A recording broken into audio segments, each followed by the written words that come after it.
So David, tell me about your background. What did you do before IncRev? I think we need to step back all the way to high school actually to understand what I did and how I came to where I am today. And in high school I was studying a technical program with focus on programming. So I was thinking about, actually my dream was to become an astronomer and like build astronomy telescopes and do like the technical part. Like the space? Yeah.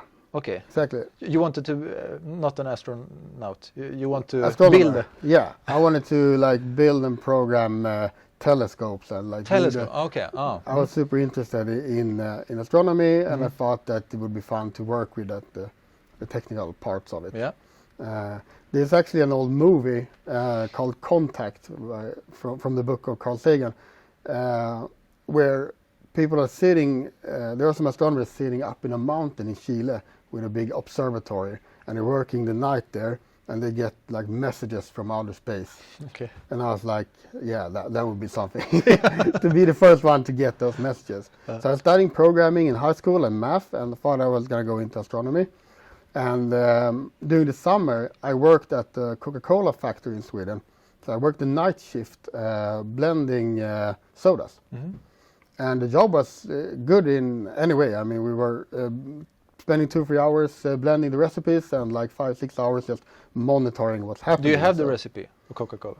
It's public online. So it is? Yeah. Okay. The oney thing that's not public is like the proportions, how much you have of each. Okay. But you can Google it, and it's there. But anyways, I did that, and it was a good working environment, good people, but working night shift was really killing me. So I did that for 2 summers, and then I wanted to find some other summer job. And I was applying for a lot of summer jobs during my third and last year in high school, and no one employed me. But then during the spring of the last semester term of high school, I got a call from one place. The one calling me was really aggressive and sounded angry. And it was like, why did you want to apply for a job at our place? I had no idea what job it was. I searched like 50, 60 jobs or something. And I was like, yeah, well, I want to do some extra and summer work and earn money. And it's like, why do you think you can do this? And I got like annoyed. And I was like, yeah, I'm very good at just listening to annoying people. So I was like giving him an insult. And he was like, yeah, well, if you have what it takes, come to us this Sunday and we have a meeting. And I was like, yeah, sure, let's go check it out. And I came to this call center that Sunday evening. And this guy, we called him the general because he has been in the army, and he was like pointing with his hand, screaming all the time. And he brought like 15 people to the room, and I thought that people were going to call us and we would answer like a customer service and book meetings for like a hotel or something. Like they call it booking seminars and personal meetings. But then I realized during this education that this is not taking internal calls. We're going to cold call people and book meetings for financial advisors. So people that are working like independent financial advisor, like a middleman between the investor and the banks, we're going to cold call and book meetings for them. And I thought that this is nothing for me. I mean... Why? Yeah, because I've heard a lot of negative things about telemarketing. And in Sweden, in those days, people were paying wealth tax. So you could get from the tax authority lists with people that had more than $500,000 or 5 million Swedish crowns in wealth. So everybody was cold calling those. So they got like 15 calls a week from different players who wanted to help them invest money. So the competition was crazy. And they were really annoyed and angry because there was a lot of young people, didn't know anything. They called them, tried to book the meetings. And this general, in the meeting, we were like 12 people in the room, and he talked about this. He pointed at me and said, I don't think you have what it takes. Get out of here. I don't want to see you. And I was like, but I want to try. And you were like 18 or no? Yeah, 17, 18 maybe. Yeah, and I got angry, and I was like, I'm going to show him. I don't think this is for me, but I'm going to show him, yes, tonight. I'm going to show him that he's wrong. I'm going to do this. And he was like, yeah, well, then you can stay. And after the meeting, he was like, okay, if you want the job, you're going to go and sit in the office now, and you're going to call. And you're going to call 300 people. In one day? Yeah, in one evening, like 3 hours. Okay. And if you don't want, well, no worries, get out of here. And if you want to do it, just do it. And if we booked the meeting, we would get 400 Swedish crowns, $40 in commission. And I understood that if I'm working at the grocery store, I'm getting maybe like $8 an hour or something. So one meeting on 300 people, and it would pay me for 5 hours working at a store. And I didn't have any job at a store, so it wasn't an alternative. But I was like, I'll give it a try. And I started to call people, and I called, and everybody was like, no, not these again. And they were like hanging up, and nobody wanted to talk to me. And after like 2 hours of calling, and I was like we had this old phone, so we were doing with the number, and then you dialed. And after a while, I saw some guy who was like using the phone in a fast way. So I started doing that so I could dial faster, and did like him. Okay. Instead of putting the phone up and down, you were just using your finger to restart, like to call faster. So I started doing that, and suddenly a woman answered, an old lady. And when I told her I'm calling from this finance house, we want to invite you for a meeting about investment, she started laughing. And she was like, yeah, sure. She had time. No, the thing was, after a while, she was like, wait, is this for real? And I was like, yeah, of course, this is for real. She thought I was her grandson, who was doing like a call for as a joke. You're like, you sound exactly like my grandson, and you have the same name, David. I thought it was him just joking with me. And I said something like, yeah, no, I wish I was, but it isn't. But I'm sure that your grandson wants you to get some good advice on your investment. And she was like, yeah, that's true. Yeah, I can take a meeting. And she accepted the meeting. And I earned my $40, and I got to stay. Wow. And then I thought, like, it took me 250 calls to do that deal. Do you have contact with her today? No. No, I don't. But something inside me told me, like, this is a pain in the ass. But if I learn to do like 3 meetings in a night for 3 hours, I earn like $40 an hour. That's pretty good money. And probably sometime in my life, I would work as a consultant or something where I need to book meetings. So I think it's a good skill to learn. Even if it's not what I'm going to do, I'm going to be an astronomer, but it's still a good skill set. So let's just keep doing it.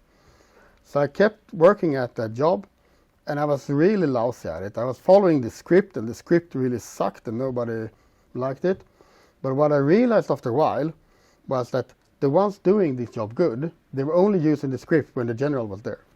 And when he was away, they were doing other stuff. They were connecting with people. They were getting to know people, and they used humor. They were funny and relaxed, and we're not talking about finance and money. They were talking about feelings and family and just making conversation with people. And when they got the trust, they said, and by the way, you should take this meeting with my colleague. He's the advisor. So I realized that, okay, people like people. They don't care about the money, and everybody's talking about the money and the investment. We need to get to know them. So I started thinking about the job as like almost like Monty Python flying circus. It was like I came there, spent 3 hours, called people, trying to make them laugh. And if I made them laugh, they usually booked a meeting. So it was nothing about the numbers. It was like connecting and telling funny jokes. You were a comedian. Yeah, like a calling comedian. And you added some sort of facts about the economy and the interest rate. Or I read in the newspaper that today Ericsson went up. And so we added something, a little bit of like economy talk, but mostly humor and try to make people relax. And I started to book a lot of meetings. And I actually stayed at this place and did over 10,000 cold calls. During the summer, I became like a sales coach. So I started to teach the people that the general employed, and I became like the manager under him. So when I was studying, I was working. I was studying in high school at the same time, working like 40 hours a week at that place. And I really, first of all, I love the idea that you gotta know some numbers, but you gotta know people. And I could earn pretty good money on it, and I could help other people earn money and learn how to do the work. So I kind of started a career in sales without knowing why, or actually thinking about it, just because it was fun. And then I started at the university. I was studying math and economy, and my biggest interest was always math. But I worked with this along with it.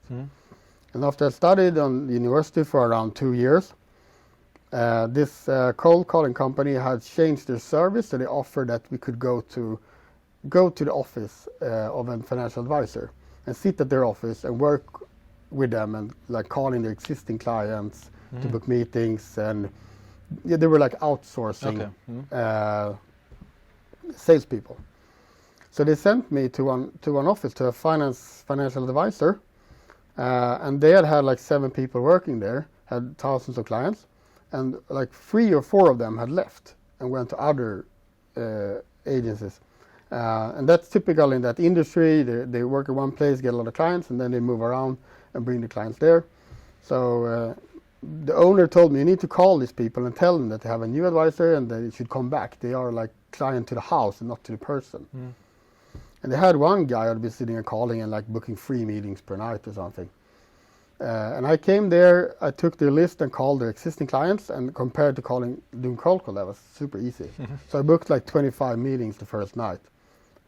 And they were like, what do you earn? We double it and you stay here. Okay. So say goodbye to your cold calling team. Yeah.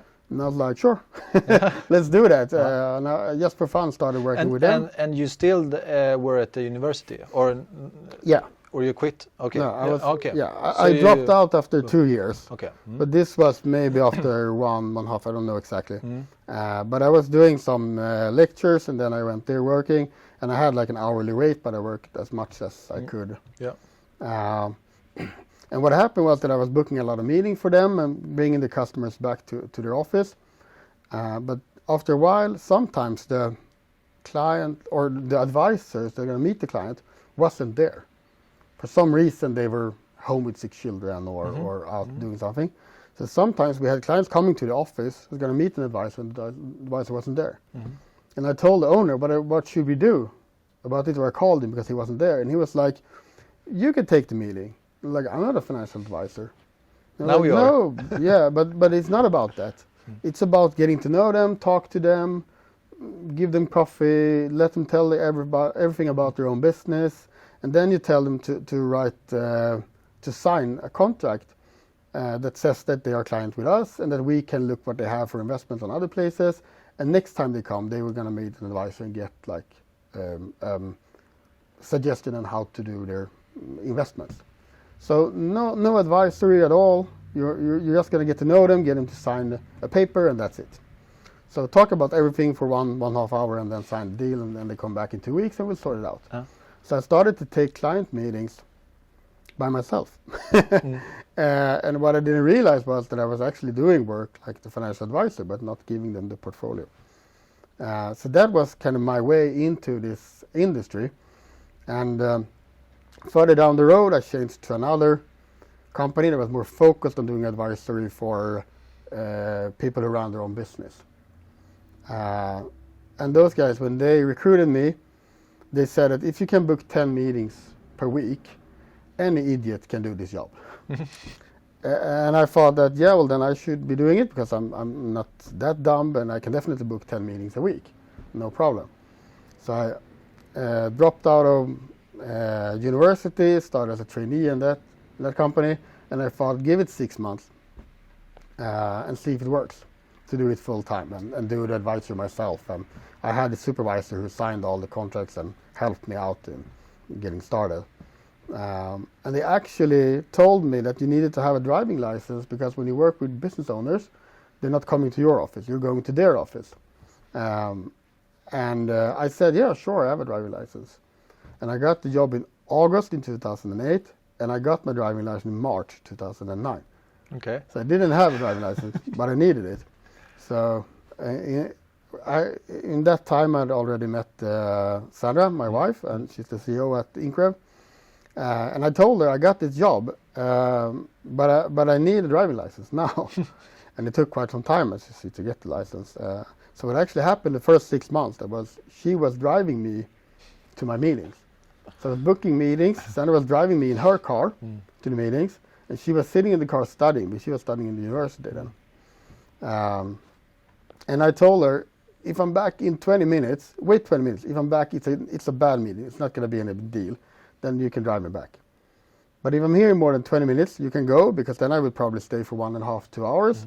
And then I can get myself home in some other way, because then it will probably be a deal. We earn Then money, you can take the taxi. yeah, cabin. yeah, the taxi or the bus or whatever. Yeah. So she did that. She drove me to like every meeting the first 6 months. Wow. And it took around 4-5 months or something to do my first like real deal, from a cold call to doing an investment and earn money. But back in those days, the commissions were pretty high. So when you did one deal, it gave you a good month or 2 or 3 months salary. So I kept going. And I actually worked as a stockbroker or investment broker for 4 years. And then I changed to another business in the industry and working with brokers as clients. So I stayed in the finance industry for around 10 years before starting IncRev. So I didn't become an astronomer, but it was pretty fun anyway.